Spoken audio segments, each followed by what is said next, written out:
It's on here now. The goalkeeper's beaten, and South Africa have done Sugar Sport 2010. እሺ ቅድም ወደ አነሳ ነው ጥያቄ በቀጥታ ማለፍ እንችላለን። እንዴት ነው ተጽዕኖ የሚገለጸው የሚለውን እስቲ መጀመሪያ አንቺን ሀሳብ ነገር አሁን በሁለቱ ክለቦች መካከል ፕሪሚየር ሊግን በተመለከተ ከትላንትናው የዋንጫ ጨዋታ በፊት የነበረን ስሜት አለ። ሞር አርሰናል ፌቨርድ የሆነ ሀሳብ ነው ያለን አይደለም? አርሰናል የተሻለ ፖዚሽን ላይ ነው ያለው ምናምን የሚለው ነበር እናስብ የነበረው። አሁን የትላንትና እውነት ደግሞ መጣ። ምን አይነት የስሜት የውስጥ እምነት ጥያቄ ወይም ለውጥ ተፈጠረ ባንቺ ላይ? ምንም ስጋት አላሳደረም ማለት የሚቻል አይመስለኝም። ግን ደግሞ ስታየው ነጥቡ አንደኛ በሁለቱ መካከል ያለው አሁን በፕሪሚየር ሊጉ በሁለቱ መካከል ያለው የነጥብ ልዩነት 9 ነው እንደምናውቀው። በእርግጥ ማንቸስተር ሲቲ አንድ ተስተካካይ ጨዋታ አለው። ያንን ተስተካካይ ጨዋታ አሸነፈ ብንል እንኳን የ6 ነጥብ ልዩነት ይሆናል። ከዛ በኋላ እርስ በርስ የሚገናኙበት አጋጣሚ ደግሞ አለ። ያንን ማንቸስተር ሲቲ ያሸነፈ ብንል የ3 ነጥብ ይሆናል እና ቀላል ፉክክር ይደረግበታል ብሎ ማሰብ አይቻልም። ግን ደግሞ ገልብጦ ማሰብም ጥሩ ነው ብዬ ነው የማስበው። ለምሳሌ የእርስ በርስ ግንኙነታቸውን አርሰናል የሚያሸንፍ ከሆነ በጣም ትልቅ ልዩነት በዋንጫ ማንሳቱ ላይ የሚፈጠርበት ጊዜ ይሆናል እና አርሰናልም የበለጠ ራሱን ለዋንጫ ዝግጁ ያደርጋል ብዬ ነው ማስበው። ግን እንደ ደጋፊዎች ሀሳብ ካየኸው ገና ደግሞ ትላንትና ስለሆነ ጨዋታው የተደረገው ከጨዋታው ማግስት ስለሆነ እያወራን የምንገኘው ምንም የስጋት ስሜት ደጋፊዎች ላይ ሳያሳርፍ ያለፈ የዋንጫ ጨዋታ ነው ብሎ ለመናገር ግን የሚቻል አይመስለኝም ከሌሎች ፉክክሮቹ አንጻር ሲታይ ማለት ነው እንጂ ውድድሮቹ የተለያዩ ስለሆኑ። አሁን ለእኔ ወሳኙ ነገር መጨረሻ ላይ ያልሽው ነው። ምንድነው እሱ? እርስ በርሳቸው ሲጫወቱ ገልብጠን ካሰብነው አርሰናል ደግሞ ካሸነፈ ዋንጫውን ለማሸነፍ የበለጠ በቃ አስተማመነ ማለት ነው የሚለው ንግግርሽ ውስጥ ትልቁ የትላንትናው ጨዋታ እና በጨዋታው ላይ የተመዘገበው ውጤት ከውጤቱ ባሻገር ሜዳ ላይ ያየነው ፐርፎርማንስ የፈጠረው ለውጥ ቢኖር አርሰናል ኤፕሪል 18 በኢትሃድ ስቴዲየም ማንቸስተር ሲቲን ማሸነፍ ይችላል ብሎ የመተማመን ስሜታችን ላይ ነው ተጽዕኖ ያሳደር።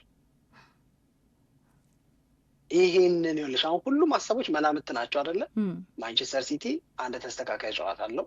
አንድ ማንቸስተር ሲቲ አንድን ተስተካካይ ጨዋታ ካሸነፈ፣ ሁለተኛው ማንቸስተር ሲቲ በኢትሃድ ስቴዲየም አርሰናልን ያስተናግዳል። እሱንም ማንቸስተር ሲቲ ካሸነፈ፣ ይሄ መላምት ነው። ተስተካካዩን ማሸነፉ መላምት ነው። ገና ሲሆን ያላየ ነው ማለት ነው። ከአርሰናል ጋር የሚያደርገውን ጨዋታ ካሸነፈ እሱ መላምት ነው፣ ገና መሆን የሚጠበቅበት ነው። እነዚህ ነገሮች ከመሟላታቸው በፊት እያልን ስናስብ አሁን ለማንቸስተር ሲቲ የምናስቀምጣቸው መላምቶች የመሆን የመፈጸም የመደረግ አቅም ያላቸው መስሎ እንዲሰማን አደረገ የትላንትናው ጨዋታ እና ውጤቱ እና ሜዳ ላይ እንቅስቃሴ። ወይራስ አርሰናል በኤሚሬትስ ስቴዲየም 1-1 ወጥቷል ከሲቲ ጋራ። ትላንት በዌምብሌ ስቴዲየም ተሸንፏል። አሁን በኢትሃድ ስቴዲየም የሲቲ ደጋፊዎች ባሉበት አርሰናል ማንቸስተር ሲቲን በዛ እጅግ በጣም ወሳኝ በሆነ ጨዋታ ላይ ያሸንፋል የሚለውን እንዳንተማመን አደረገን። ትላንት ፑር ፐርፎርማንሱ፣ ትላንት ሲቲ የተሻለ ቡድን መሆኑ እናም የቆየው የከረመው የአርሰናል ተጫዋቾች በስነ ልቦና ረገድ የሚኖርባቸው ጫና ይሄንን በቀላሉ እንዳናየው አያደርገንም ወይ? ይሄ ነው ትልቁ የትናንትናው ጨዋታ ተጽዕኖ ብዬ ነው የማምነው ነኝ። ሌላው ሁለተኛው አንቺ የጠቀስሽው ነገር በትክክል መጠቀስ ያለበት ፕራክቲካል ነው። ይሄኛው መላምት አለው፣ ሃይፖቴቲካል አለ። ፕራክቲካል ነው ማለት ምን ማለት ነው? ሲቲ አንድ ተስተካካይ ጨዋታ አለው። አዎ ይህንን ጨዋታ ሊያሸንፍ ከቻለ የነጥብ ልዩነቱ 9 ተብሎ መጠራት ይቆማል፣ 6 ይሆናል። እንደገና ማንቸስተር ሲቲ ሜዳ ላይ ደግሞ ከአርሰናል ጋር ጨዋታ አለበት። ያንን ጨዋታ እንደ ትናንትናው ማሸነፍ ከቻለ ፕራክቲካሊ የነጥብ ልዩነቱ ወደ 3 ሊጠብ ይችላል። ይሄ ለማንቸስተር ሲቲ የልብ አይሰጥም ወይ? ይሄ ለአርሰናል በከባድ የፍርሃት ስሜት ውስጥ እንዲገባ አያደርገውም ወይ? ይሄንን ወዴትም ልናደርገው የምንችል እውነት አይደል፣ ከባድ እውነት ነው። ምናልባትም ከጨዋታው በኋላ የቀድሞ አርሰናል ተጫዋቾችም ሌሎች አርሰናል ያልነበሩ የቀድሞ ትልልቅ እግር ኳስ ተጫዋቾች እና የእግር ኳስ ተንታኞችም በስም ሲጠራ የነጥብ ልዩነቱ 9 ነው። ነገር ግን ያ 9 ነጥብ ታይት 9 ፖይንት ነው። ይሄ ገና የኔ ነው የማትዩ 9 ነጥብ ልዩነት አለ አየር ላይ ያለ ያንቺ ሊሆን የሚችልበት እድል ያለው፣ ነገር ግን ያንቺ ላይሆን የሚችልበትም ደግሞ እድል ያለ። አሁን ፕራክቲካሊ ያንቺ ከመሆን እድሉ ይልቅ ያንቺ ያለመሆን እድሉ ሰፊ የሆነ፣ በዚህ ሁኔታ የፕሪሚየር ሊጉ የዋንጫ ፉክክር ላይ 0 ኢንፍሉዌንስ ነው ያለው የትላንትና የዋንጫ ጨዋታ ብሎ መናገር አይቻልም፣ ብሎ ማለት አይቻልም። ከባድ ነው። እኔ ስቲል አሁንም የፕሪሚየር ሊጉን የዋንጫ አሸናፊ አእምሮ አልቀየረም። ስቲል አርሰናል ነው ሻምፒዮን የሚሆነው የሚል ስሜት ነው ያለ። ነገር ግን ባይናው አርሰናል ሊገኝበት ይገባል ብዬ የማስበው ስሜት ሞር ኮምፎርታብል የመሆን፣ ሞር ኮንፊደንት የመሆን፣ ሞር በቃ እርግጠኛ የመሆን ነው መሆን የነበረበት ስሜታቸው። አሁን ግን ትንሽ እየሰጉ የሚጠብቁት ሻምፒዮንነት ያደርግባቸዋል ብዬ ነው ማስበው። እየሰጉ ምን ይፈጠር ይሆን የሚለውን እንድናይ የሚያደርግ ነው የሚመስለኝ። ጋርዲዮላ እንዳለው ነው እኔ የምመኘው አርሰናል የሆነውን እኛ ብንሆነዋል፣ የ9 ነጥብ ልዩነቱ የእኛ ቢሆን፣ እኛ ከላይ ብንቀመጥ በአርሰናል ፖዚሽን ላይ እኔ ብሆንና እነሱ በእኔ ቦታ ቢሆኑ፣ እኔ አባራሪ ሆኜ እነሱ ተባራሪ ከሚሆኑ እነሱ እኔን የሚያባርሩ ቢሆን በጣም ደስ ይለኛል። ስለዚህ አርሰናል የተሻለው ሲቹዌሽን ላይ ያለው አርሰናል። ነገር ግን አሁን እስኪ ተው ልረፍ አለ። በቃ ልረፍ፣ በደንብ ነው ማረፍ የምፈልገው። ስንመለስ ግን እነሱን አሳዶ ስለመያዝ በደንብ ተዘጋጅተን መልመጠው ብሎ እንሞክራለን። እያንዳንዷ ነገር ላይ መደረግ ያለበትን ነገር በሙሉ እናደርጋለን አለ። አሁን የሁለቱ አሰልጣኞች ቋንቋ መቀየሩ በራሱ የሚነግርሽ ነገር የለም። አርቴታ ምን አለ? የሽንፈቱ ህመም ስሜት ወደ ዋንጫ የምናደርገው ፉክክር ላይ ፖዚቲቭ ኢነርጂ እንዲሆነን አድርገን እንጠቀምበታለን እያለሽ፣ ወይ ራስ ደግሞ ጋርዲዮላ አሳዶ በመያዝ ብርታት እንመለሳለን እያለሽ እየቆጨው ነው። በነገራችን ላይ ከኖቲንግሃም ፎረስት ጋር የተጣለው ነጥብ፣ ከዌስትሃም ጋር የባከነው 2 ነጥብ እየቆጨው ነው ያለ። እኔ ስቲል አርሰናልን ዋንጫ እንደሚያነሳ ነው ማስበው። ነገር ግን ትናንት ወደ አእምሮ የመጣ ፖል ስኮልስ ነው። በተደጋጋሚ ወደ አእምሮ የመጣ እኔ አንድ ለዋንጫ የሚፎካከር ቡድን ዋንጫ ጫፍ ደርሶ ዋንጫ አሸንፎ ከዚህ በፊት ያልተሰራ ታሪክ የመስራት እድል ያለው ቡድን ትላንት አርሰናል በቀረበበት መንገድ የዋንጫን ጨዋታ መቅረብ አለበት ብዬ ስለማላምን፣ የሚከፈለው ዋጋ በሙሉ ተከፍሎ መደረግ ያለበት ነገር በሙሉ ተደርጎ ይሄ ደጋፊ ጉጉቱ ሲሟላ ሲፈጸም በደስታ ስሜት ውስጥ እንዲገባ ምክንያት ሲሆኑ ለማየት መደረግ ያለበት ነገር በሙሉ መደረግ አለበት። ያንን አድርገዋል ብዬ ግን አላስብም። ለዛ ነው ስኮልስ አርሰናል ዋንጫ ከበላ ስለ ቡድኑ ጥራት ጥያቄ አነሳለሁ ብሎ ያነሳው። ቡድኑ ላይ ስለማያቸው ነገሮች ጥያቄዎች አሉኝ፣ ምርጡ ቡድን ዋንጫ በላ ልል ነው ወይ ያለው ነገር የመጣብኝ ትናንት አርሰናልን ሳየው እንደዚህ እንዴት ይሆናሉ አይነት ብያለሁ። እውነት ለመናገር እንደዚህ እንዴት ይሆናሉ? በእውነት ነው ያልተጠበቀ ነው። 2-0 2-0 ከተመሩ በኋላ ጎሎች ከገቡባቸው በኋላ ሪስፖንድ ለማድረግ የነበራቸው ተነሳሽነት አንሶ ሳይ እንደዚህ ተሆኖ ኳድራፕል ዊነር፣ እንደዚህ ተሆኖ ትሪፕል ዊነር መሆን በጣም ከባድ ነው። ከተሆነም ከጥያቄ ጋራ ነው የሚሆነው ማለት ነው። ጥያቄ የምናነሳበት ቡድን ነው የሚሆነው ማለት ነው። ልክ ነው እንዳልከው ነው። የስጋት ስሜት እንዲፈጠር በደንብ አድርጓል። እኔም አንድ የተረዳሁት ያየሁትም ነገር እሱን ነው። በዛ ላይ ደግሞ ፔፕም ከጨዋታው በኋላ ሲናገር በእርግጥ ደክሞኛል ልረፍ እስቲ አሁን ምናምን ካለም በኋላ ተጽዕኖ የሚያሳድር ነገር ተናግሯል ብዬ ነው ማስበው። ቅድም ያነሳናቸው ነጥቦች እሱም አንስተዋል። አንደኛ ገና ተስተካካይ ጨዋታ አለን አለ። ቀጥሎ ደግሞ በሜዳችን ከደጋፊዎቻችን ጋር የምናደርገው ጨዋታ አለ። ስለዚህ መሞከራችንን በፍጹም አናቋረጥም የሚል አስተያየት ነው የሰጠው እና ይሄ የበለጠ የማንቸስተር ሲቲ ተጫዋቾች የመነሳሳት ስሜት ውስጥ እንዲገቡ በአርሰናል በኩል ደግሞ ትንሽ የስጋት ስሜት እንዲያድርባቸው ሊያደርግ ይችላል ነው።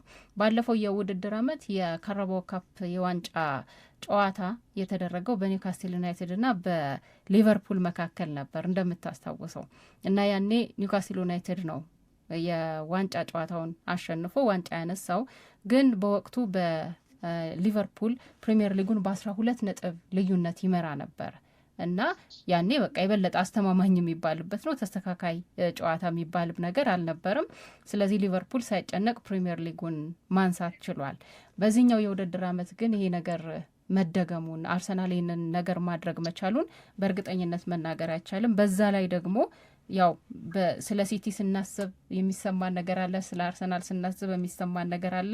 ከነበረው ከቀደመው ሁኔታ ጋር የተያዘ ተጽዕኖ ማሳደሩ የማይቀር ስለሆነ ነው። ለማንኛውም ግን ከዚህ በኋላ እንግዲህ ምናልባት ጥሩ ጥያቄ ላይሆን ይችላል፣ ግን አላቅም። የአራት ዋንጫ ጉዳይ አብቅቷል። አሁን ለስንት ዋንጫ ይጠበቃል አርሰናል? በበለጠ የልብ ልብ ስሜት ልንናገር የምንችለው የሚመስለኝ እኔ ስለ አንዱ ዋንጫ ነው። ስለ ፕሪሚየር ሊጉ ሻምፒዮንነት የበለጠ በተሻለ የልብ ልብ ስሜት ልናገር ይችላለን። በኤፍኤ ካፑ ኤኒቲንግ ካን ሃፕን እንደ ትላንትናው አይነት። በቻምፒዮንስ ሊግ ደግሞ የበለጠ ከኤፍኤ ካፑም በላይ አስቸጋሪ ውድድር ስለሆነ በነዛ የሆኑ ምሽቶች ላይ የሚያጋጥምሽ ነገር በውጤታማነትም ላይ ውጤታማ ለመሆን በመቸገርም ላይ ትልቅ አስተዋጽኦ ስለሚያደርግ አሁን ዴፊኒትሊ በቻምፒዮንስ ሊግም በኤፍኤ ካፕም ብሎ መናገር በጣም ያስቸግራል። ፕሪሚየር ሊጉ ግን ሞር በእነሱ እጅ ነው ያለው። ይህንን ጋርዲዮላም ያምናል፣ ይህንን አርቴታም ያምናል። በእነሱ እጅ ነው ያለው። በፕሪሚየር ሊጉ የምገረመው አርሰናል ዋንጫ ካሸነፍ አይደለም። የምገረመው አርሰናል ይህንን ዋንጫ የማሸነፍ እጅግ ወርቃማ የሆነ አጋጣሚ አሽቀንጥሮ የጣለ እንደሆነ ተላልፎ ለማንቸስተር ሲቲ የተሰጠ እንደሆነ የዘንድሮ የፕሪሚየር ሊግ ዋንጫ በአርሰናል ድክመት ዘመኔን በሙሉ የሚገርመኝ ነገር የሚሆነው ይሄ ነው። በእንግሊዝ ፕሪሚየር ሊግ በጣም ብዙ ጊዜ ሰፊ የሚባሉ የነጥብ ልዩነቶች ሪቨርስድ ሆነው ሊሆን ይችላል። የ9 ነጥብ ልዩነት ተቀለብሶ ሊያውቅ ይችላል። 12 ነጥብ ልዩነት ተቀለብሶ ሊያውቅ ይችላል። 5 ጨዋታ እየቀረ 8 ነጥብ ልዩነት ሪቨርስድ ሆኖ ሊሆን ይችላል። አሁን ግን ሪቨርስ የሚያደርግ ጉልበተኛ በሌለበት ነው። እኔ የማንቸስተር ሲቲ ዘንድሮ ጉልበተኛ አይደለም ለእኔ። አሁንም ምንም የምቀይረው ነገር የለኝም።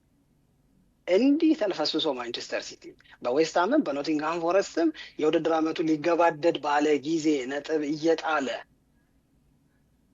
አንቺ ቆመሽ ጠብቀሽ ዋንጫውን ነጥቆ ከእጅሽ ከወሰደው የምገረመው በማንቸስተር ሲቲ ጉብዝና ወይም በማንቸስተር ሲቲ ዋንጫ መንጠቅ አይደለም። የምገረመው አርሰናል ይሄንን እጅግ ተንቦርቅቆ እጅግ ሰፍቶ ወደ እጁ የገባውን ሻምፒዮን የመሆን ክብር አሳልፎ በመስጠቱ ነው። ለማመን የሚከብደኝ ይሄኛውን ነው። ስለዚህ ስለ ኤፍኤ ካፕ እንደዚህ አፌ ሞልቼ ልናገር አልችልም። ሲቲ ከሊቨርፑል ከባድ ጨዋታ ነው። ከዛ በኋላ በሚኖሩ ሂደቶች አርሰናል ጠንከር ያለ ተጋጣሚ ሊኖረው ይችላል። ያንን ፈተና ማለፍ መቻል አለብን። በቻምፒዮንስ ሊግ ከስፖርቲንግ ሊዝበን በኋላ ከነ ባርሴሎና ጋራ የሚያደርገው ጨዋታ ኢቨን በፋይናሉ ደግሞ ሌሎች ከባድ ከሚባሉት ክለቦች ጋር የሚያደርገው ጨዋታ በአርሰናል አሸናፊነት ይጠናቀቃል ብሎ አፍ ሞልቶ የሚያስነግር አቅም አሳጥቶናል ትላንትና ብዬ ነው የማስበው። ስለዚህ አንዱን ዋንጫ በተመለከተ አይካንሴ አርሰናል ዴፊኔትሊ ዋንጫውን ይበላል። በመብላቱ ግን አልገረምም። የሌሎች ውድድሮች ላይ ግን አቅመ ቢስ አድርጎኛል ነው ብለው በአንድ ጊዜ ብዙ ነገሮችን ቀየረ። ይሄ የዋንጫ ጨዋታ ይቀየራል። ከዋንጫ ጨዋታው በፊት ያነሳ ነው አንድ ትልቁ ነጥብ እንደዚህ ተጠብቆ አያውቅም። የካራባኦ ካፕ ጨዋታ እንደዚህም የዋንጫ ጨዋታ እንደዚህም ደግሞ ወሳኝ ሆኖ አያውቅም ብለን ስንናገር ነበር እና አሁን ይህንን ዋንጫ አርሰናል አሸንፎ ቢሆን ኖሮ ዛሬ ስለ 4 ዋንጫ ነበር የሚወራው ብዬ ገምታለሁ። መቼም በጣም ብዙ እየተጠበቀም ነገር ስለነበር፣ ግን አለማሸነፉ ደግሞ እንዴት ነገሮችን እንደገለበጠ ደግሞ ስታይ ምን ያክል ወሳኝ ሂደት ውስጥ እንደነበር ያሳያል። በተስፋ ውስጥ አይደለም የተሸነፈው። ለዛ ነው እኮ አሁን ዝም ብሎ መሸነፍ ቢሆን ኖሮ አይ ዶንት ቲንክ አሁን የተሰማን ስሜት አሁን ያለውን ነገር እንላለን ብዬ አላስብም። እኔ ልክ ነው። በጣም ተጫውቶ በቃ ማድረግ ያለበትን ነገር በሙሉ አድርጎ ተሸንፎ ቢሆን ቢሆን ኖሮ አሁን የምንሰጠውን አስተያየት አንሰጥም ነበር። አሁን እያልን ያለነው ማንቸስተር ሲቲ አርሰናልን ያሸነፈበት መንገድ ወይም አርሰናል በማንቸስተር ሲቲ የተሸነፈበት መንገድ መተማመንን የሚጎዳ ነው። በቡድኑ ላይ የነበረንን መተማመን የሚጎዳ የሚያሳሳ ነው። እሱ ነው ከባድ የሚያደርገው። ቀጥሎ የምንሰጣቸው አስተያየቶች በሙሉ በዛ ስሜት ውስጥ ወደቀ ሰው የሚናገረውን ነገር እንድንናገር የሚያስገድድ ሰዎች አይደለን። ያየነውን የበለጠ እናምናለን። ቅድም በንግግርሽ ላይ ያነሳሽው አንድ ነገር ነበረ፣ የኒውካስልና የሊቨርፑልን የዋንጫ ጨዋታ። በዛ ጨዋታ ላይ ይመስለኛል ሊቨርፑል ኬለርን ነው በረኛ አድርገው ያስገባው። አሁን ብዙ ሰዎች ኬፓ አሪዛባላጋን ትላንት አርቴታ በረኛ ስላደረገው ከኬለር መመረጥ ጋር አያይዘው ሲናገሩ ነበር። ያኔ የነበረው ምክንያት ምንድነው? ኬለር የማልጫወት ከሆነ ሊሂድ እንዳይል ማባበል ስለሚያስፈልግ፣ ኬለርን ማጣት ሊቨርፑል ስለማይፈልግ፣ እሱ ደስተኛ የሚሆንበት ምክንያት መፈጠር ስላለበት ነው። አይ ዶንት ቲንክ አርሰናል እና ኬፓ አሪዛባላጋ አብረው የሚቀጥሉ እኮ አይመስለኝም። ያብቶሻል እምልሽ ኢን ኤኒ ዌይ ጥሎሽ እንደሚሄድ የምታውቂውን ግብ ጠባቂ ደስተኛ ለማድረግ ብለሽ ይህን ሁሉ ዘመን ዋንጫ ለማሸነፍ የቋመጡ ዋንጫ አሸነፍን ብለው ለመደሰት የጓጉ ደጋፊዎችን ስሜት ቸልስትዩ በአርቴታ ደስተኛ እንዳንሆን ያደርገናል ብዬ ነው ማስበው። ምክንያት መኖር አለበት። ቅድም ስለ ትራፎርድ ነገርኩሽ፣ ከዛ አሁን ደግሞ ስለ ኬለር ነገርኩሽ። ስለ ኬፓ አሪዛባላጋ ግን እውነት ኔክስት ሲዝን የአርሰናል በረኛ ሆኖ ይቀጥላል? እውነት እሱ እንዲደሰት ተብሎ ይሄ ዋጋ መከፈል ነበረበት? በኬፓ እና በዴቪድ ራያ መካከል ያለውን ልዩነት ለአርሰናል ትልቅ ልዩነትን ይፈጥራል። እስኪ ዝም ብለሽ አስቢ። አሁን እዚህ ሀገር ያሉ የአርሰናል ደጋፊዎች፣ በተለያዩ አፍሪካ ሀገራት፣ የአውሮፓ የኤዥያ ሀገራት ያሉ የአርሰናል ደጋፊዎች የነበራቸው ጉጉትና ዛሬ ቀን እያሳለፉ ያሉትን ስሜት አስቢው እስኪ። ጥሎሽ የሚሄድን በረኛ ለማስደሰት ተብሎ የተከፈለ የስሜት ብራት ነው ብዬ ነው የማስበው። እሺ እንግዲህ ኤኒዌይስ የሆነ በጎ ስሜቶችን በሙሉ የሚያጠፋ ነው። በጣም ለዛ ነው ብዙ ነገሮችን ለአርሰናል ያለው ብቸኛው ተስፋ ከዚህ በኋላ ልክ መሆን ብቻ። ደግሞዋለሁ ያለውን ተው ደግሞዋል ብዬ አላስብም። እሺ አድማጮቻችን ጥሩ ቀን እንዲሆንላችሁ ተመኝተን የዛሬ ዝግጅታችንን እናጠናቀቃለን። በያላችሁበት መልካም ቀን ይሆንላችሁ። ኢትዮጵያ ለዘላለም ትኖር።